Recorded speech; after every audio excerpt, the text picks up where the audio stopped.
तीसरा अध्याय कर्मयोग। दूसरे अध्याय में भगवान श्री कृष्ण ने श्लोक 11 से श्लोक 30 तक आत्म तत्व समझाकर सांख्य योग का प्रतिपादन किया। बाद में श्लोक 31 से श्लोक 53 तक समस्त बुद्धि रूप कर्मयोग के द्वारा परमेश्वर को पाए हुए स्थित प्रज्ञ सिद्ध पुरुष के लक्षण, आचरण और महत्व का प्रतिपादन किया। इसमें कर्मयोग की महिमा बताते हुए भगवान ने 47 तथा 48वें श्लोक में कर्मयोग का स्वरूप बताकर अर्जुन को कर्म करने को कहा। 49वें श्लोक में समत्व बुद्धि रूप कर्मयोग की अपेक्षा सकाम कर्म का स्थान बहुत नीचा बताया। 50वें श्लोक में समत्व बुद्धियुक्त पुरुष की प्रशंसा करके अर्जुन को कर्मयोग में जुड़ जाने के लिए कहा और 51वें श्लोक में बताया कि समत्व बुद्धियुक्त ज्ञानी पुरुष को परम पद की प्राप्ति होती है। यह प्रसंग सुनकर अर्जुन ठीक से तय नहीं कर पाया, इसलिए भगवान से उसका और स्पष्टीकरण कराने तथा अपना निश्चित कल्याण जानने की इच्छा से अर्जुन पूछता है। अथ तृतीयोऽध्याय। अर्जुन उवाच ज्यायसि चेत कर्मणस्ते मता बुद्धिर्जनार्दन तत्किं कर्मणि घोरे मां नियोजसी केशव। अर्जुन बोले, हे जनार्दन, यदि आपको कर्म की अपेक्षा ज्ञान श्रेष्ठ मान्य है तो फिर हे केशव, मुझे भयंकर कर्म में क्यों लगाते हैं? व्यामिश्रेणे वाक्येन बुद्धि मोह्यसीव में तदेकं वद निश्चित्य येन श्रेयोहमाप्नुयात्। आप मिले हुए वचनों से मेरी बुद्धि को मानो मोहित कर रहे हैं, इसलिए उस एक बात को निश्चित करके कहिए जिससे मैं कल्याण को प्राप्त हो जाऊं। श्री भगवानुवाच लोकेस्मिन् द्विविधा निष्ठा पुरा प्रोक्ता मया नघ ज्ञानयोगेन सांख्याना कर्मयोगेन योगिना। श्री भगवान बोले, हे निष्पा, इस लोक में दो प्रकार की निष्ठा मेरे द्वारा पहले कही गई है। उनमें से सांख्य योगियों की निष्ठा तो ज्ञान योग से और योगियों की निष्ठा कर्मयोग से होती है। न कर्मणाम नारंभान्नैष कर्मे पुरुषोषुते न च संन्यसनादेव सिद्धिं समधिगच्छति। मनुष्य न तो कर्मों का आरंभ किए बिना निष्कर्मता को यानी योग निष्ठा को प्राप्त होता है और न कर्मों के केवल त्याग मात्र से सिद्धि यानी सांख्य निष्ठा को ही प्राप्त होता है। न ही कश्चित् क्षणमपि जातु तिष्ठत्य कर्मकृत कार्यते ह्यवशः कर्म सर्वः प्रकृतिजैर्गुणैः है। निःसंदेह कोई भी मनुष्य किसी काल में क्षण मात्र भी बिना कर्म किए नहीं रहता, क्योंकि सारा मनुष्य समुदाय प्रकृति जनित गुणों द्वारा परवश हुआ कर्म करने के लिए बाध्य किया जाता है। कर्मेंद्रियाणि संयमय य आस्ते मनसा स्मरन् इंद्रियार्थान विमूढ़ात्मा मिथ्याचारः स उच्यते। जो मूढ़ बुद्धि मनुष्य समस्त इंद्रियों को हठपूर्वक ऊपर से रोककर मन से उन इंद्रियों के विषयों का चिंतन करता रहता है, वह मिथ्याचारी अर्थात दंभी कहा जाता है। कर्मेंद्रियाणि संयमय य आस्ते मनसा स्मरन् इंद्रियार्थान विमूढ़ात्मा मिथ्याचारः स उच्यते।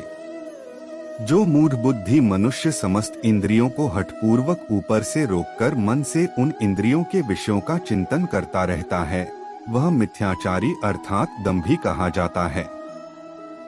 नेतं कुरु कर्म त्वं कर्म ज्यायो ह्यकर्मणः शरीर यात्रापि च ते न प्रसिद्धेत कर्मणः। तू शास्त्र विहित कर्तव्य कर्म कर, क्योंकि कर्म न करने की अपेक्षा कर्म करना श्रेष्ठ है तथा कर्म न करने से तेरा शरीर निर्वाह भी सिद्ध नहीं होगा। यज्ञार्थात् कर्मणोऽन्यत्र लोकोऽयं कर्म बंधनः तदर्थं कर्म कौन्तेय मुक्त संगः समाचर। यज्ञ के निमित्त किए जाने कर्मों के अतिरिक्त दूसरे कर्मों में लगा हुआ ही यह मनुष्य समुदाय कर्मों से बंधता है। इसलिए हे अर्जुन, तू आसक्ति से रहित होकर उस यज्ञ के निमित्त ही भली भांति कर्तव्य कर्म कर। सहयज्ञाः प्रजाः सृष्ट्वा पुरोवाच प्रजापतिः अनेन प्रस्विष्य ध्वमेश वोस्तिवष्ट कामधुक्।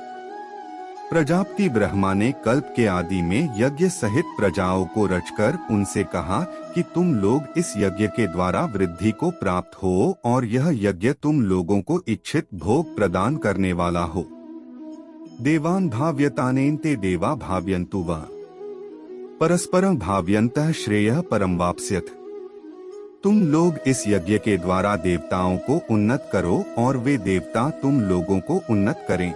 इस प्रकार निःस्वार्थ भाव से एक दूसरे को उन्नत करते हुए तुम लोग परम कल्याण को प्राप्त हो जाओगे। इष्टान भोगान ही वो देवा दास्यन्ते यज्ञ भाविता है। तैर्दत्तान प्रदायभ्यो यो भुंक्ते स्तेन एव सह। यज्ञ के द्वारा बढ़ाए हुए देवता तुम लोगों को बिना मांगे ही इच्छित भोग निश्चय ही देते रहेंगे। इस प्रकार उन देवताओं के द्वारा दिए हुए भोगों को जो पुरुष उनको बिना दिए स्वयं भोगता है वह चोर ही है। यज्ञ शिष्टाशिनः संतो मुच्यन्ते सर्वकिल विषयः। भुंजते ते त्वघन पापा ये पचन्त्यात्म कारणात्। यज्ञ से बचे हुए अन्न को खाने वाले श्रेष्ठ पुरुष सब पापों से मुक्त हो जाते हैं और पापी लोग अपना शरीर पोषण करने के लिए ही अन्न पकाते हैं, वे तो पाप को ही खाते हैं। अन्नाद् भवन्ति भूतानि पर्जन्यादन्न संभवः। यज्ञाद् भवति पर्जन्यो यज्ञः कर्मसमुद्भवः। कर्म ब्रह्मोद्भवम् विद्धि ब्रह्माक्षर समुद्भवम्। तस्मात् सर्वक्तं ब्रह्मा नित्य यज्ञ प्रतिष्ठितम्। संपूर्ण प्राणी अन्न से उत्पन्न होते हैं।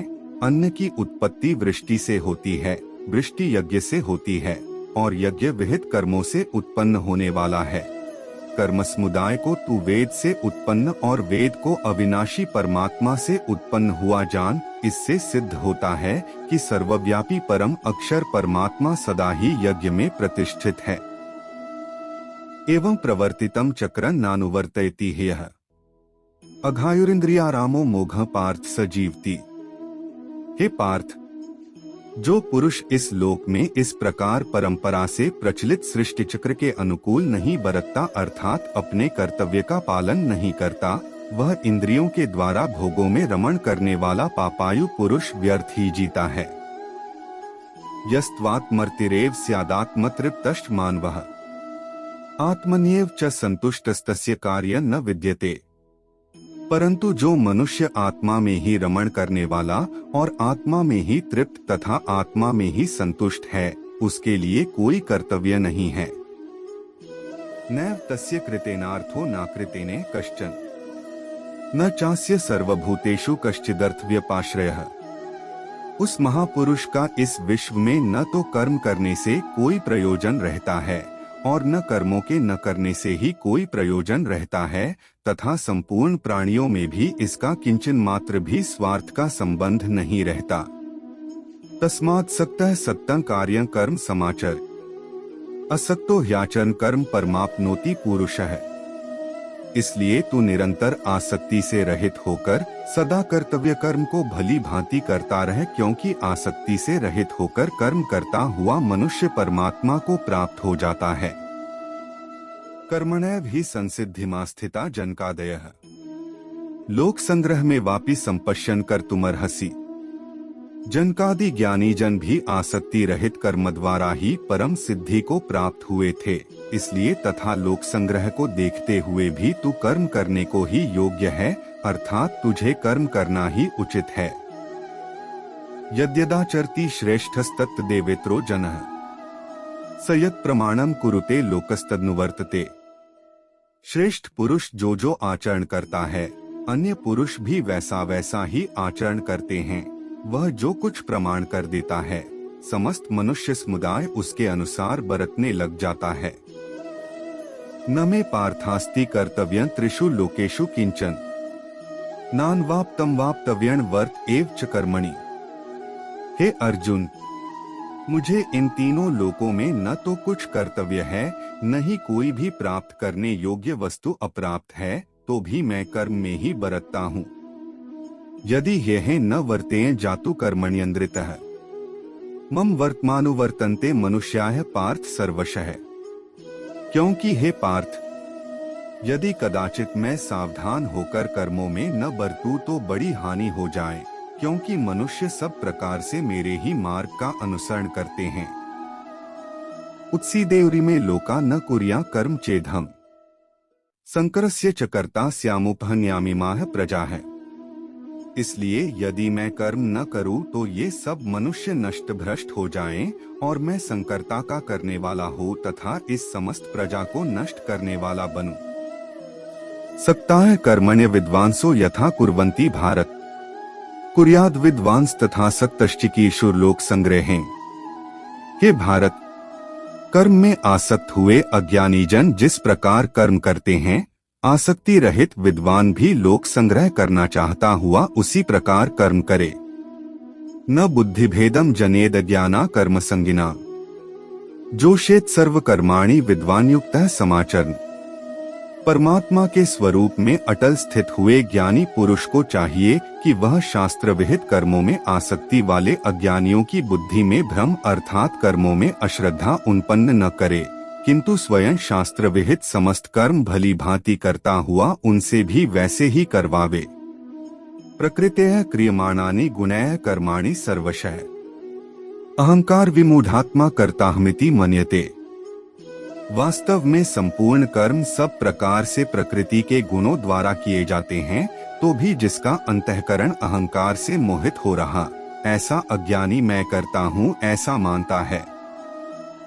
तत्ववित्तु महाबाहो गुणकर्म विभाग्यो है गुणा गुणेषु वर्तन्त इति मत्वा न सज्जते। परंतु हे महाबाहो, गुण विभाग और कर्म विभाग के तत्व को जानने वाला ज्ञानयोगी संपूर्ण गुण ही गुणों में बरत रहे हैं, ऐसा समझकर उनमें आसक्त नहीं होता।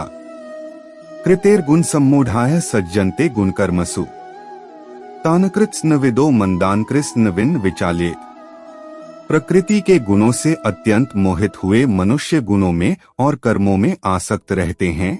उन पूर्णतया न समझने वाले मंदबुद्धि अज्ञानियों को पूर्णतया जानने वाला ज्ञानी विचलित न करे। मयि सर्वाणि कर्माणि सन्न्यस्याध्यात्म चेतसा निराशीर्निर्ममो भूत्वा युध्यस्व विगतज्वरः। मुझ अंतर्यामी परमात्मा में लगे हुए चित्त द्वारा संपूर्ण कर्मों को मुझ में अर्पण करके आशारहित, ममतारहित और संतापरहित होकर युद्ध कर। में मतमिदं नित्यं नुतिष्ठन्ति मानवा है। श्रद्धावंतों सुयंतो मुच्यन्ते तेपि कर्मभिः।